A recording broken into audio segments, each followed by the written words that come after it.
Before we begin, I want to ask you something. Have you ever stood in a room full of people and felt completely invisible? Like the one person whose opinion mattered most had decided, silently, that you didn't? I have. And I think that's why this story stayed with me when I first started writing it. Janice's pain isn't fantasy. The setting is. But the feeling of being chosen against in public, that's painfully human. So as you listen, watch what she does with that humiliation, because what she chooses to become afterward is the real story. Let's begin. The blizzard came down on Hollowfrost Keep like a verdict. Janice Vayne knelt on black marble that had been polished to mirror smoothness, her knees bleeding into the silk of a ceremonial gown 3 sizes too thin for the cold. Torchlight guttered along the vaulted ribs of the pack hall, throwing wolf shadows across 200 watching faces, the iron scent of pine resin mixed with something sharper, fear, her own, bleeding off her skin in waves she could not hide. Every lichen in the hall could smell it. That was the point. Above her, on the obsidian dais, stood Miguel Draven, the Lycan King, 7 feet of winter-carved muscle, silver eyes burning like struck flint, a crown of black antler resting against raven hair. He did not look at her. He had not looked at her in 11 minutes. She had counted every one of them. Beside him, gowned in wolf white and smiling like a blade, stood Lady Isolde of House Morrow, the new Luna, the chosen one. Do you bear witness? The high priest's voice cracked through the hall. We bear witness. The pack answered, 200 throats moving as one. Janice's heart slammed against her ribs so hard she thought the whole hall must hear it. He promised. 3 winters ago, under the blood moon cairn, he promised. Her mouth tasted of copper. She had bitten the inside of her cheek to keep from making sound. Miguel of the Draven line, intoned the priest, do you accept this Luna? And cast aside all other claims. Miguel's jaw worked once. A muscle ticked beneath the old scar along his throat, the scar she had stitched closed with her own hands. The winter he came back from the Hollow Wars half dead and snowblind. I'm here. Miguel, Janice whispered, lips barely moving, voice so thin the wind almost ate it. Please, look at me.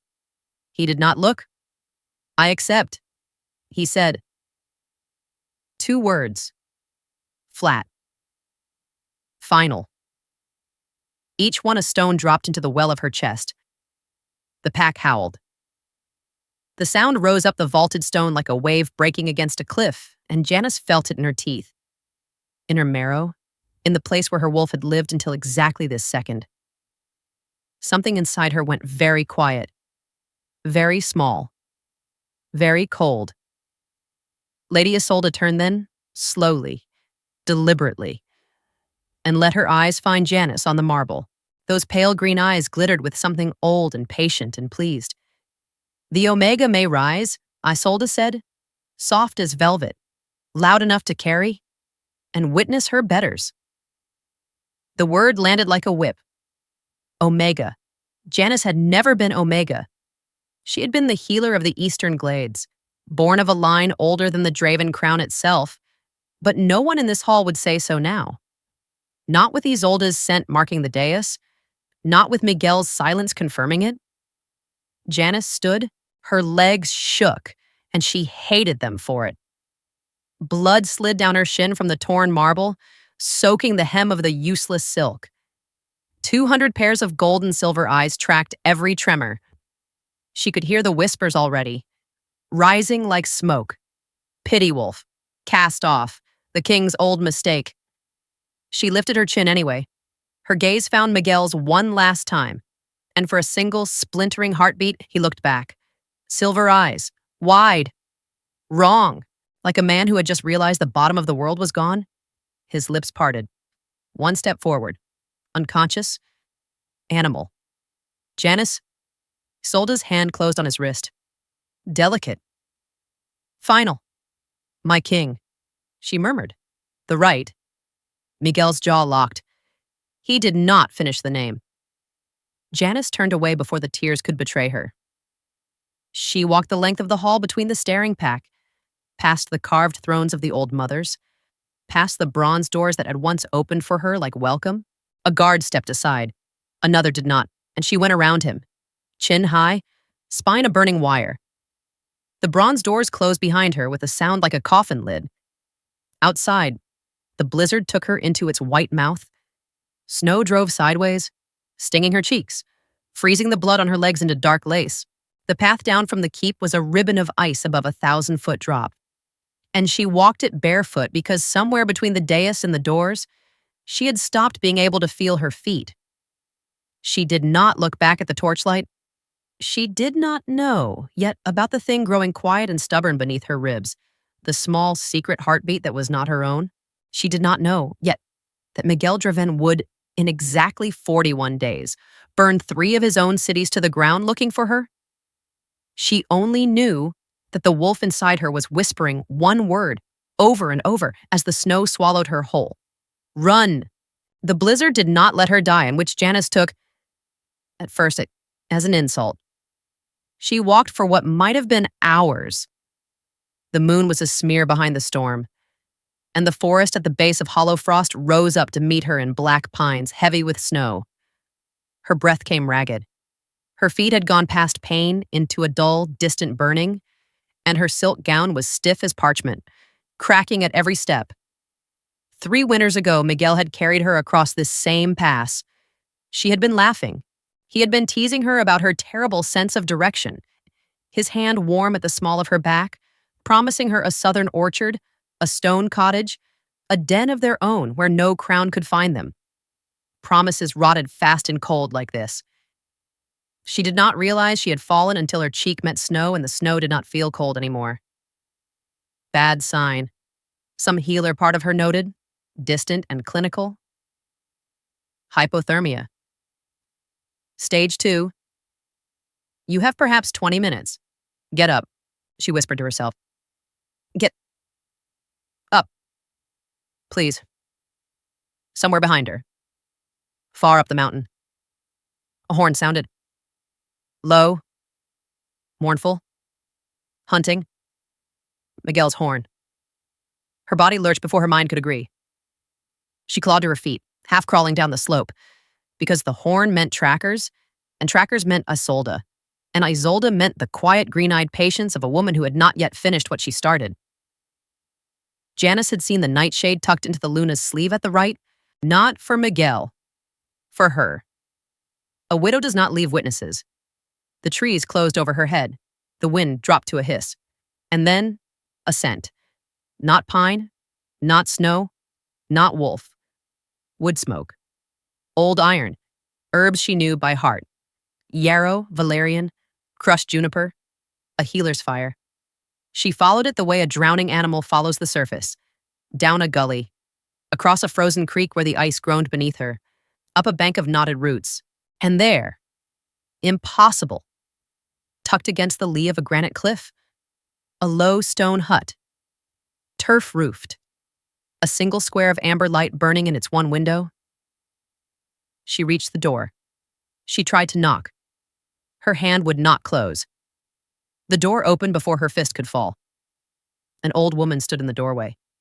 Small, silver-braided, eyes the color of wet slate, and not, Janice realized with a slow, cold shock. Quite human. The irises were ringed in faint gold. Shifter. Old blood. Old blood. Well, the old woman said, looking her up and down without surprise. You took your time. Girl, I don't. Inside. Now. Before the king's hounds scent what's in your belly. Janice's knees buckled. The old woman caught her, stronger than any 70-year-old woman had a right to be, and half dragged her across the threshold. The door shut, a bar fell. Warmth hit Janice like a blow, and she sobbed once, ugly and unguarded, because her body finally understood it was not going to die tonight. My name is Marnaith, the old woman said, pushing her into a chair by the hearth. I was midwife to your mother. And her mother, drink this, don't argue. A wooden cup. Something bitter and hot. Janice drank. I'm not. Janice's teeth chattered around the words. Pregnant? I can't be. The bond was never sealed. Marneth gave her a long, flat look. Child, I have delivered 200 pups in this cabin. I can smell a quickening at 40 paces through a snowstorm. She tapped Janice's belly, gentle but firm. 8 weeks, perhaps 9. A strong heart. A very strong heart. Draven blood, if I'm any judge. And I am. The cup slipped from Janice's fingers. Something cracked open inside her chest. Not grief. Not quite. Grief was what she had brought down the mountain. This was something stranger. A small, fierce, impossible heat, curling up from beneath her ribs and refusing to be cold. A child. His child. He chose her, Janice whispered. Her voice was so small. He stood there, and he chose her. And he knew. He had to know. He would have smelled. He didn't smell it. Marnath said quietly. Janice looked up. Something was masking you. Something strong. The old woman's slate eyes went hard. Wolfsbane. Most like, steeped into your wedding silks. I'd wager only one hand in that keep would dare. Isolde? The horn sounded again, closer. A second horn answered from the western ridge. Marnath was already moving, pulling a travel cloak from a hook, pressing dried meat into a satchel, dousing the fire with a practiced hand. The amber light went out. Only moonlight now, silver through the snow-lace window. There is a boat, Marnath said, at the Black Shingle, 2 miles south. A fisherman who owes me his life. He will take you across the sound to Varn. In Varn, there is no king. In Varn, no one will ask your name. I can't. You must. Marnath gripped her shoulders. The gold rings in her eyes flared. Listen to me, Janice Vayne. The pup inside you is the true heir of the Draven line. If that woman on the dais learns of it, she will carve it out of you with her own smile. Do you understand? Janice understood. She stood up. She did not shake this time. Outside, the horns drew closer. The path to the shore was a knife's edge of ice and wet stone, and Janice took it at a limping run. Marnath's cloak was too large and smelled of juniper and old smoke. The boots the old woman had forced onto her feet were fur-lined, a size too big, slapping against her heels with every stride. A satchel of dried meat and 3 files thumped against her hip. The files were wrapped in wool. Don't drop these, Marnath had said, not for any reason, not for any price. Janice had not asked what was in them. Marnath's mouth had gone a shape that did not invite asking. The pines gave way. The land fell. And there, through a break in the cliffs, the sound opened, black water under a black sky. The far shore of Varney, a bruised smudge of lantern light 12 miles across. The Black Shingle was a crescent of wet slate at the base of the cliff. A single boat was drawn up on it. A single figure waited beside the boat, hooded, hands in his sleeves. Janice's pulse kicked. A healer's fire, a fisherman who owes her his life. Trust the old woman. Trust her. Another horn. Much closer now, half a mile, perhaps less. She heard, faint but unmistakable, the deep bell voice of a Lycan in full run, not hunting hound but hunting wolf, and more than one. She stumbled down the last of the path. Marnath sent me, she called, low, the boat. To Varn. She said. The hooded man turned. He was not a fisherman. He was young, hollow-cheeked, with the chain mark of a pack debtor burned white across one cheekbone, and his eyes, when he lifted them, were the washed-out amber of a wolf who has been hungry too long, a broken man, a desperate one. Oh, Janice thought, and every healer's instinct she owned lit up at once. Oh, this is wrong. You're her, he said. Flat, the Omega, the one the king cast down. I can pay. She fumbled at her cloak, at the pearl drop still hanging in her ear. her mother's, the last thing she owned of her own name. This is worth a year of any boat you could buy. Please. He's offered double. The words landed soft and wet in the cold air. Janice went still. Who? The Luna's man. Rode through an hour ago. Said there'd be a girl. Said there'd be coin for the man who held her on this shingle till his riders came. The young wolf's mouth twisted. Not cruelty. Something worse. Something. Exhaustion. My sister's in the marrow cells. Omega. 3 winters. They don't feed her in winter. You know what they do to omegas in winter. I know, Janice whispered. She did. She had treated the ones who came back. Behind her, up the cliff path. A stone clattered. A voice barked. The hunters had found her track. Her mind, which had been a blind white animal for hours, went suddenly, terribly clear. Your sister, she said. What's her name? He blinked. Ilva of the Red Pine, Ilva of the Red Pine. Janice pulled the files from the satchel, held up one. The small one? Stoppered in black wax. This is Heartsease. Real Heartsease. Steeped 9 nights under a dark moon. 1 drop in water cures the wasting fever. 1 drop. There are 60 drops in this file. Your sister is dying of the wasting, isn't she? That's why they threw her in the cells. That's why they stopped feeding her. His face broke open. Just for a second. Just enough. How do you... Because I'm a healer, a boy, I have eyes. Her voice was not her own. It was Marnaith's voice, coming out of her throat. And she let it.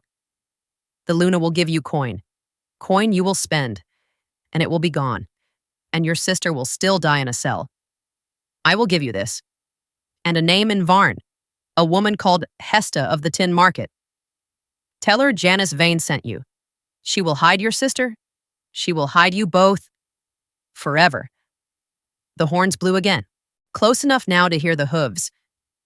The young wolf stared at the file in her shaking hand. Why would you give me that? He said. After what I just... Because you told me. Her voice cracked. You told me, instead of just taking the coin. That means you're not gone yet.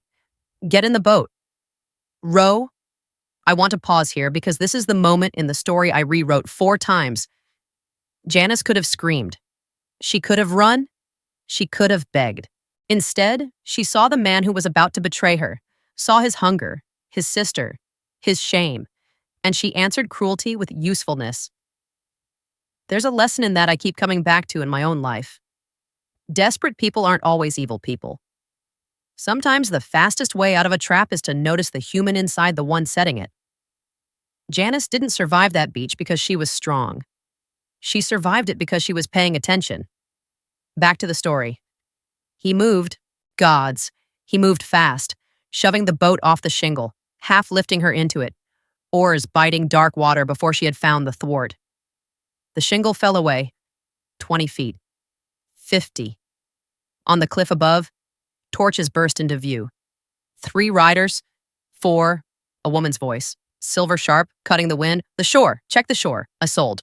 Janice ducked into the bottom of the boat, hand pressed flat against her belly, and for the first time since the marble dais, she spoke aloud to the thing inside her. Hold on, little one, she breathed. Hold on, Mama's got you. Mama's got you now. The boat slid into fog. Behind them, on the black shingle, a pearl earring lay where she had let it fall, glowing faintly in the torchlight. A deliberate breadcrumb, a lie in the shape of a drowning. 41 days. That was how long it took Miguel Draven to understand he had been lied to. He sat alone in the room of crows at the top of the North Tower, and the winter dawn came up gray through the arrow slits, and he did not move. He had not moved in some hours. On the long oak table in front of him lay 3 things: a pearl earring, salt-crusted, a scrap of silk torn from a wedding gown, burned at one edge, and a small, cold, unadorned silver ring. The ring was Janice's. He had given it to her under the blood moon cairn 3 winters ago, and she had worn it on a chain around her neck every day since, tucked beneath her collar where no one would see. He had not known, until this morning, that anyone else had known about the ring at all. A servant had found it, in the Luna's jewel box, wedged behind a false panel, beside a stoppered file that still smelled, faintly, of wolfsbane. Miguel picked up the ring. It weighed nothing. It weighed the world. The door opened. He did not look up. "My king," said Captain Rourke, voice pitched careful and low, the way a man speaks near a wounded animal. "The South Cities. We have news. Speak." A woman of her description was seen in Varn, 3 weeks past, in the tin market, buying ginger root and raspberry leaf. A pause. "Sire, those are herbs a woman takes in her first months.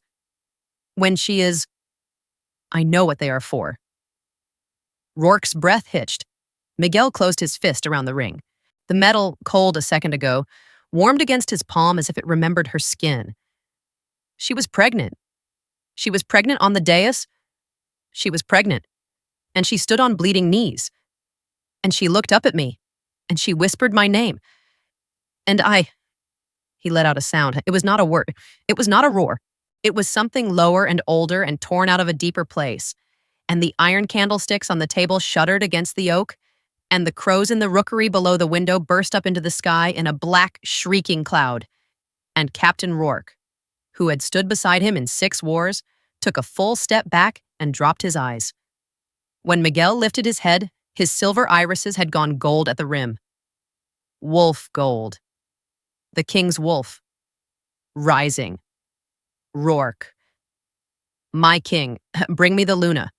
Sire, the right, bring me the Luna." Each word placed down like a stone on a grave. Unbound, unveiled, and fetch the old healer, Marnaith of the Glen, alive. Marnaith has vanished. My king, her cabin is empty. The hearth cold 3 weeks. Miguel smiled. There was nothing like humor in it. "Then she is with Janice," he said softly. "Good. Good. That is very good. That means Janice is alive." He stood. He was a tall man at rest, on his feet. In that moment, with the wolf gold crawling down his eyes, he was something the stone of the tower seemed to lean away from. He opened his palm. The silver ring sat there like a small, pale moon. "Rourke. When I was 17, I killed a bear with my hands because it took a calf of mine. Do you remember?" "I remember, sire." "This woman, this Isolde, took more than a calf?" "Yes, sire." "Then understand me very clearly." His voice dropped to something almost gentle.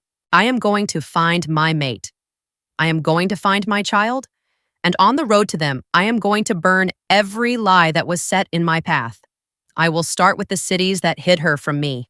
I will finish with the throat of the woman who poisoned her silks. There is no law above me in this kingdom. Rourke, I made the law, and today I unmake it." Rourke swallowed.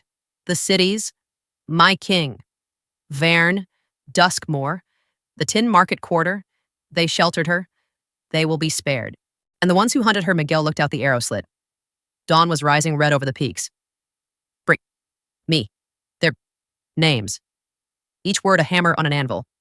"Every rider, every horn, every coin that chased her down that mountain. I want them." The door slammed behind Rourke. Miguel stood a long time at the arrow slit, ring warming in his fist, watching the crows settle back to their roost one by one. Somewhere, south across the Sound, under a different sky, a woman he had failed was stirring in a narrow bed, pressing a hand against the round, hard swell of a belly that had not been round a month ago, whispering to a heartbeat that was also his. He did not know, yet, that she had named the pup after his mother. He only knew, with the absolute clarity of a wolf that has finally caught the scent, that he was going to tear this kingdom open along its seams until he found her, and that no god, no law, no woman in white silk was going to stop him. He slid the silver ring onto his smallest finger. It fit. A quick thought before we step into Varn. We tend to talk about running away like it's cowardice, but there's a kind of running that is actually building. Janice spent 4 months in that attic, not hiding, healing, learning a new city's bread prices, letting her body do the slow, holy work of growing a child. I think a lot of us confuse stillness with surrender. They're not the same. Sometimes the bravest thing a person can do is stop moving long enough to become someone new. Watch what she does with these 4 months. It changes everything that comes after. The house on Lantern Street was narrow, 3 stories, wedged between a chandler's and a midwife's, which was, Hesta said with a flat smile, convenient for everyone. The top floor was Janice's, 1 room, a slanted roof, a window that looked over the tile rooftops of the harbor quarter, and, beyond them, the thin blue line of the Sound. On clear days, she could see the far shore. On clear days, she did not look. She was 4 months along now, and, beginning to show in earnest, the child was a restless one, kicked in the evenings. Kicked, in particular, whenever Janice hummed the old lullabies of the northern packs, which was, Marnith said dryly, either a very good sign or a very bad one. Marnith had come south, too. Of course she had. She slept in the little room off the kitchen and made tea no one had asked for and glared at every stranger who came within 10 paces of the stoop. It was Marnith who noticed it first. Someone's watching the house. Girl. They were in the kitchen. Janice was kneading bread, badly because the bread was something to do with her hands. For how long? 3 days? Different man each morning. Same man twice in the afternoons. They are not marrow. Janice's hands went still in the dough. Draven. Something cold and something warm moved through Janice's chest at the same time, and she hated that she could not tell which was which. He thinks I'm dead, she whispered. The earring, the shingle. He was supposed to think it for a month. It has been 4. Marnaith set down her cup. Child, a wolf of his kind does not give up a scent. Especially not when the pup's heart inside you has begun to call to him across the water. Janice's head snapped up. What? Oh, did I not mention? Marnith's slate eyes glinted. A Draven pup, past the 4th month, sings to its sire, in the blood, a low, quiet song, not with words, with being. He will not know what he hears. He will only know that he cannot stop walking south. Why did you not tell me? Because there was nothing to do about it, and you needed to sleep. The old woman's voice gentled. I am telling you now because the time for sleeping is done. A bell rang, down in the street, the evening market opening. The sound, ordinary and bright, suddenly felt like the last ordinary sound Janice would ever hear. What do we do? She said. You decide. Marnith said. What kind of woman tells her son, 20 years from now, how he came to be? The running woman? Or the standing one? Janice looked down at her hands. Flower to the wrist. A life built of small dailinesses. Hesta downstairs. Humming. The child turning under her ribs. A slow, thoughtful tumble. Ah, there you are. Little stubborn heart. She had been. For 4 months. The running woman. She had been good at it. She was tired of it. I want to see him first, she said. Before he sees me. I want to know which man walked down out of that tower. Marnaith nodded. Slow. Then we will arrange it. That night the dreams came. They had been coming for weeks. Truth be told, but that night they were different. She dreamed she was back on the black marble of the keep, kneeling in silk, and the blizzard was inside the hall this time, snow falling between the pillars, and Miguel stood on the dais in his antler crown, only he was not looking at Isolde. He was looking at her. Silver eyes gone to wolf gold, mouth bleeding at one corner, as if he had bitten it open trying not to say a name. Janice, he said, and his voice was not the flat stone of the right. It was the voice from the cairn. 3 winters gone, rough and low and wrecked. Janice, Janice, Janice, where are you? I'm here, she whispered. I'm here. I'm here. I will tear this kingdom to its foundations. Miguel. No, every stone. She woke sweating. The child was kicking hard, insistent, as if it had heard the voice too. She pressed both hands flat against the taut curve of her belly and felt, under her right palm, a small determined heel shoving back. I know, she whispered to it. I know, little king. I hear him too. In the street 3 stories below, a man in a dark cloak stood in the mouth of an alley and watched her window until the candle went out. He did not approach. He had been ordered, on pain of his own life, to watch only, to report the window, to report the woman, to report the roundness of her shape. He mounted his horse at the 4th bell and rode north through the night.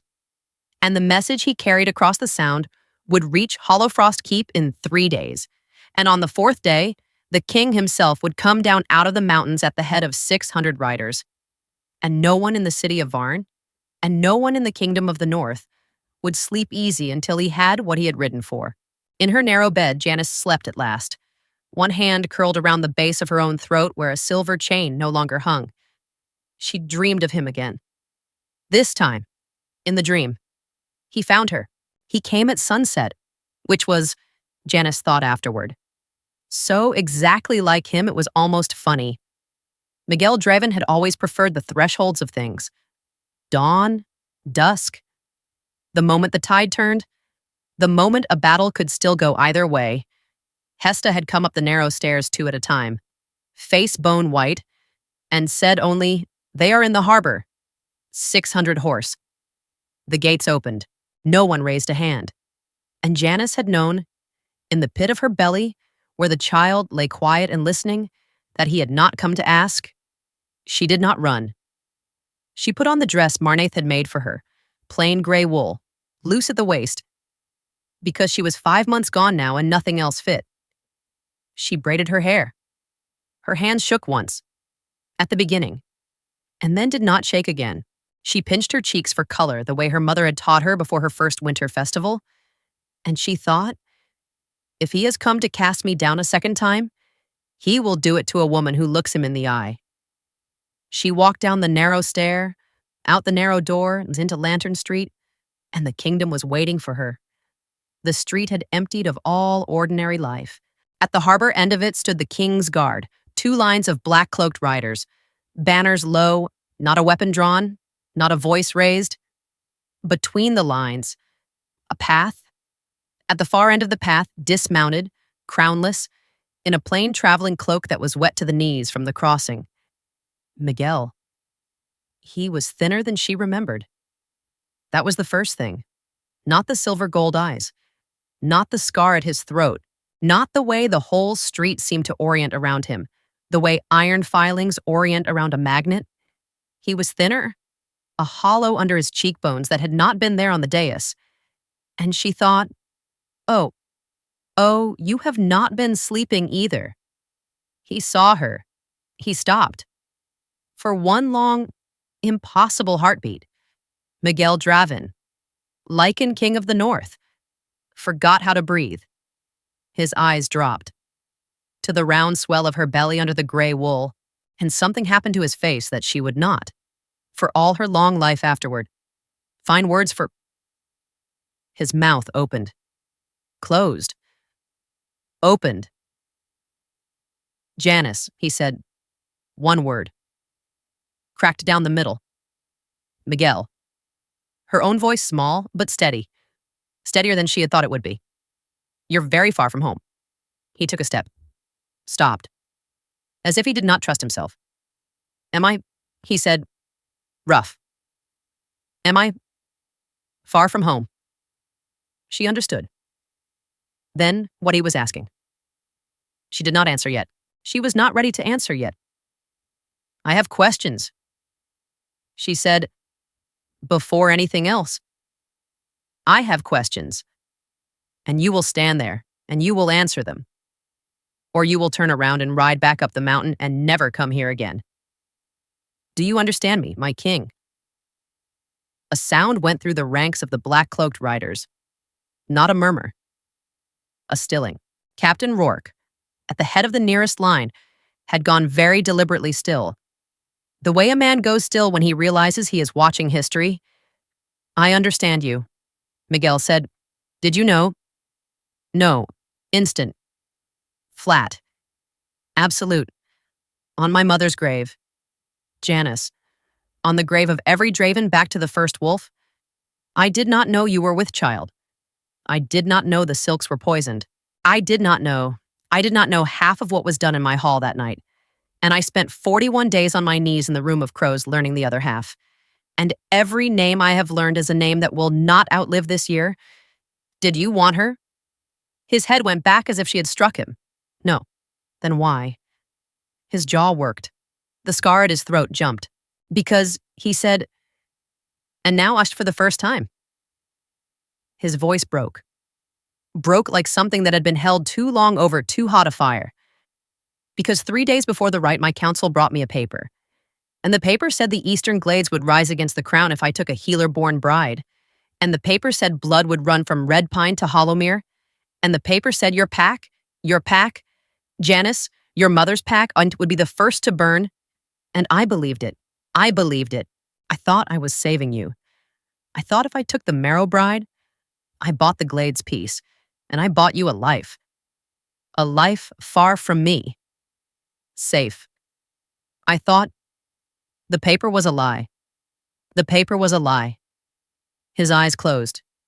Isolde's hand drafted it. Her uncle sealed it. My own seneschal carried it to my table.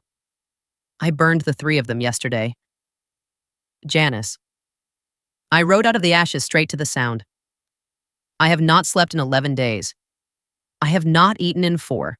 I've been walking toward you since the moment I opened my hand in that tower and found that ring.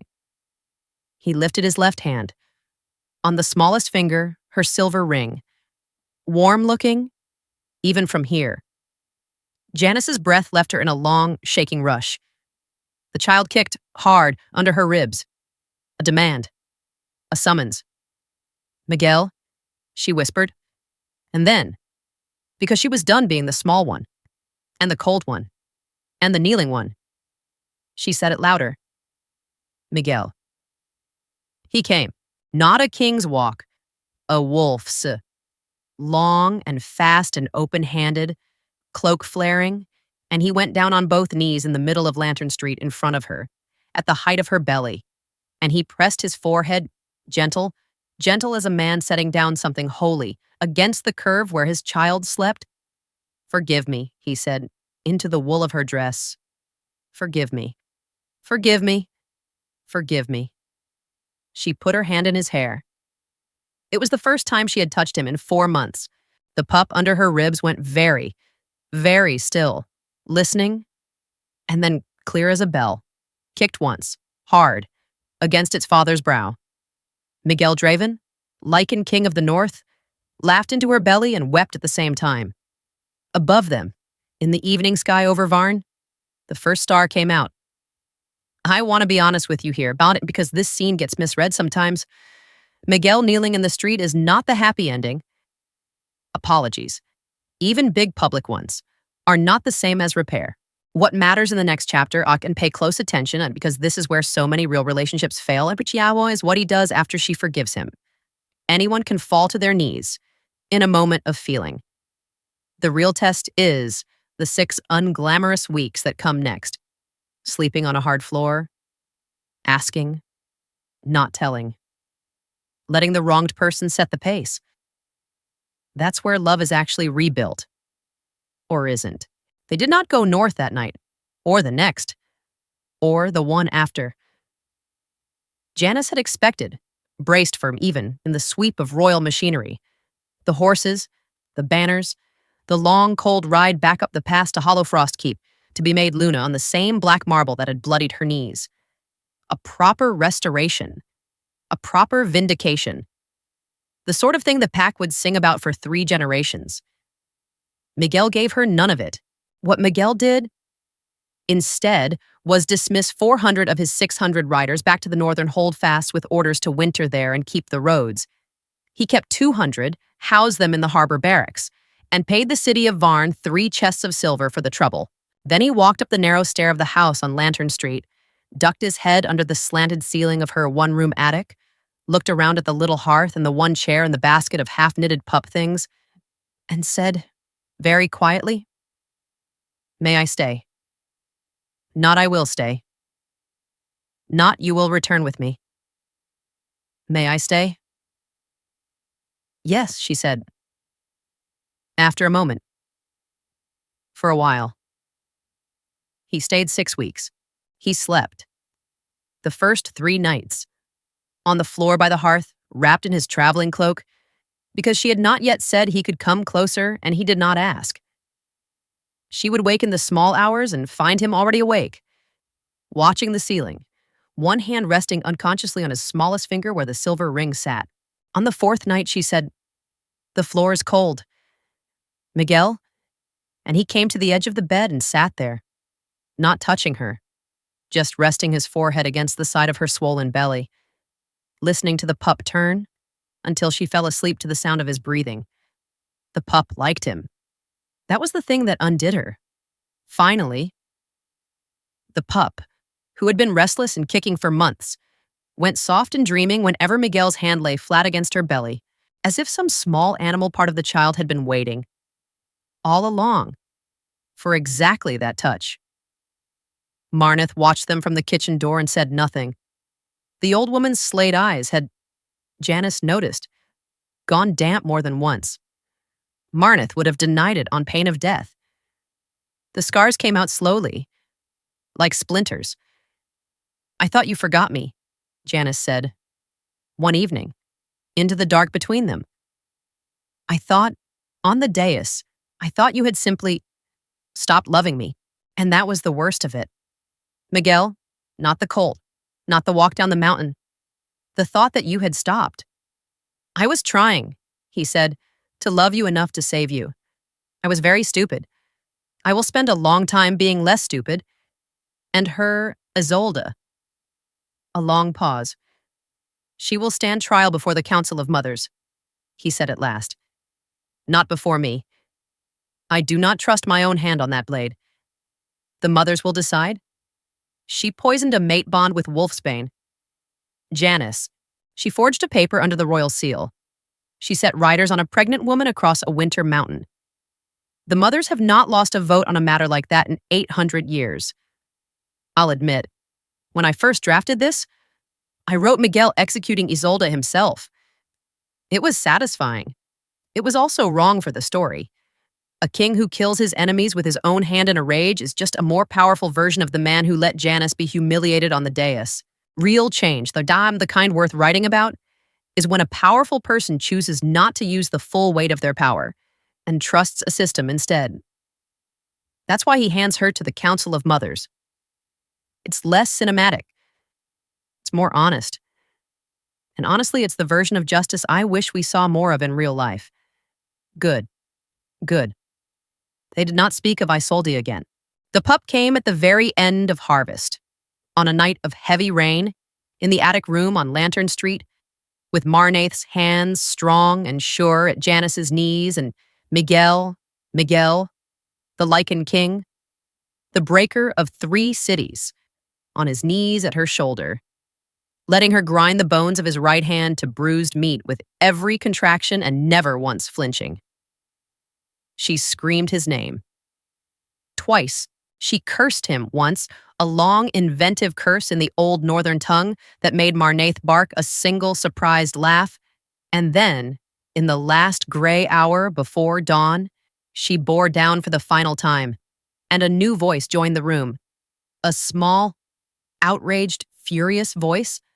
A boy, black hair already, a Draven to his bones, 10 fingers, 10 toes, silver eyes, silver.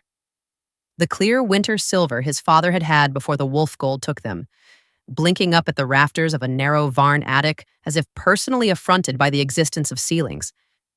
Miguel took him in both hands, huge hands, and went absolutely still. "Hello," he whispered. "Hello, hello, hello." "His name is Raven," Janice said, hoarse. "After your mother. She was kind to me. Once, a long time ago." "Is that all right?" Miguel could not speak for a long moment. He only nodded. The silver ring on his smallest finger caught the candlelight as he lifted the boy, very carefully, to her breast. "Raven of the Draven line," he said, when he found his voice. "Born in exile, born free. Born to a woman who walked down a mountain in a blizzard to keep him alive." He looked up. His eyes were the gold-ringed silver she had loved at 17. "You will know, son. Every year of your life, you will know what your mother did. The pack will know. The kingdoms will know. There will be songs. Miguel, yes, no songs. A beat, a few songs." He allowed. She laughed. It hurt. She laughed anyway. Outside, the rain was stopping. The first gray light of a new day was coming up over the tiles of the harbor quarter. She had walked down a mountain in a blizzard. She had crossed a black water. She had lived 4 months in an attic with a secret under her ribs.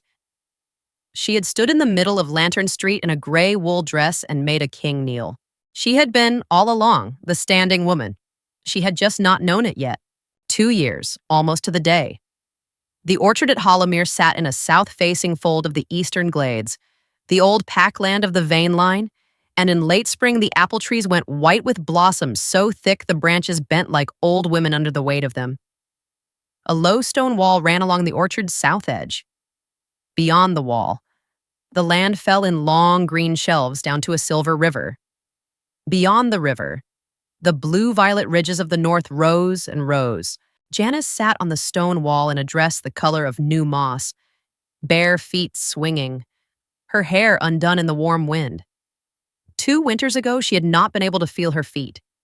Now she felt the sun-warm stone through the soles of them, and the fresh grass, and the small, stubborn thumb of a dandelion pushing up between 2 flagstones. And she thought, idly, that she ought to write this down somewhere. You can lose the feeling in your feet and get it back. Pass it on. At the far end of the orchard, under the oldest tree, Miguel was attempting, with a king's grave dignity, to catch their son. Raven, at 20 months, was fast. Faster than any pup had a right to be. He was all ready, Marnaith said darkly, shifting in his sleep. A small, black-furred thing the size of a loaf of bread, all paws and indignation, which would pad about the nursery for exactly long enough to drink from the water bowl before shifting back into a furious naked toddler demanding his mother. Miguel had not yet caught the pup form awake. It was, Janice suspected, the first thing in his life he had been unable to catch. "Papa slow," Raven shrieked, delighted, bolting through the blossoms with a crown of petals stuck to his hair. "Papa slow, Papa is strategic," Miguel called back, deadpan, and Janice laughed out loud. He had aged in these 2 years, not badly. The hollow under his cheekbones had filled back in. But there were 3 new silver hairs at his left temple, and a fine line at the corner of his mouth that had not been there the night he came down out of the mountains. And she loved the line because it had come from laughing. Isolde had stood trial before the Council of Mothers and been stripped of name, rank, and wolf form. She lived now. Janice had heard, in a single-room stone cell on the far western coast, permitted 1 visitor a month and a bowl of broth a day, and would live there until the mothers judged her spirit clean. The mothers had not, in 800 years, judged such a spirit clean. Janice had not asked after her again. Some doors, once closed, deserved their closing. Marnaith had built a new hut, a larger one this time, on the edge of the orchard, and taken 3 apprentices, and was, at this exact moment, probably yelling at one of them about the proper steeping of yarrow. Miguel caught the boy at last, scooped him up in one huge arm, apple blossoms and all, and carried him back across the orchard toward the wall. Raven was laughing the outrageous full-body laugh of small children who have decided the world is, fundamentally, on their side. Miguel stopped in front of Janice. Set the boy down between them on the wall. Raven immediately began attempting to eat a dandelion. No, love, Janice said, mildly, plucking it from his fist. Flowers are for looking, bugs are for eating. Remember? Bugs. Raven agreed, ecstatic. Miguel looked at her over the top of their son's black curls, the silver gold eyes, the old scar at his throat, the small silver ring still on his smallest finger, though she had, a year ago, put a matching one on his fourth. I was thinking, he said, dangerous. I was thinking of another. She went very still. Then she smiled, small, slow, secret. The smile of a woman who has already known a thing for a week and was only waiting to be asked. In the autumn, she said. His breath caught. Janice? He leaned across their son and kissed her, slow and careful, with apple blossom falling around them like a small white weather of its own, and somewhere in the glades below, a horn sounded, not hunting this time, only greeting. A rider coming up from the village with the evening bread, and Janice Vayne, who had once knelt bleeding on black marble and been named Omega in front of 200 witnesses, closed her eyes in the sun and was, finally, home. So, that's where I'll leave them. In an orchard, with a second pup on the way and a son eating dandelions. 3 quick things I hope you take from this story, whether you came for the romance or stayed for something else. 1, public humiliation does not get to define you. It only gets to start a chapter. You write the rest. 2, the people who love you are allowed to be wrong, but they are not allowed to be unaccountable. Know the difference. 3, stillness is not weakness. Sometimes the woman in the attic is doing more important work than the king on the mountain. Now I want to hear from you. Was Janice right to let him back in? Would you have made him wait longer? Drop a comment. Tell me your verdict. And if this story moved something in you, the subscribe button keeps the next one coming. Walk gently, love fiercely, and never, ever wear silk in a blizzard.